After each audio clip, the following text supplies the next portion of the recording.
daripada bulan Ramadan untuk kemudian kita persembahkan kepada Allah Zat yang Maha Mulia, Allah Subhanahu wa Ta'ala. Oleh itu jamaah salat tarawih yang sama berbahagia, semoga amalan-amalan ibadah kita di hari-hari Ramadan yang telah kita lewati bersama bisa menjadi pemberat amalan kebaikan kita di sisi Allah Subhanahu wa Ta'ala. Amin ya rabbal alamin. Bapak Ibu jamaah salat tarawih yang sama berbahagia adalah Rasulullah sallallahu alaihi wasallam yang ketika itu ia ditanya oleh seorang Arab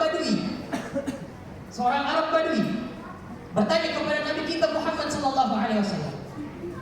Ia mengatakan, ya Rasulullah, apakah Allah Subhanahu wa Ta'ala itu dekat? Apakah Allah Subhanahu wa Ta'ala itu dekat?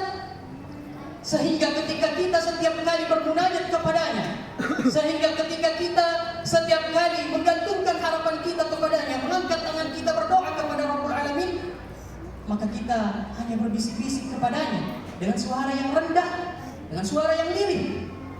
Ataukah Allah Subhanahu wa Ta'ala itu jauh sehingga kita mesti berteriak kepadanya ketika kita menggantungkan harapan kita, bermunajat, berdoa kepadanya?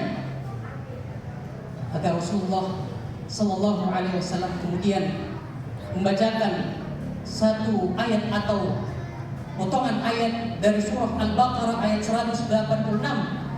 Allah katakan, wa idza sa'alaka 'ibadi 'anni, apabila hambaku bertanya kepadamu wahai Muhammad tentangku, kata Allah, fa inni qarib, aku ini sangatlah dekat dengan kalian, aku ini sangat dekat dengan hamba-hambaku, kata Allah Subhanahu wa Ta'ala.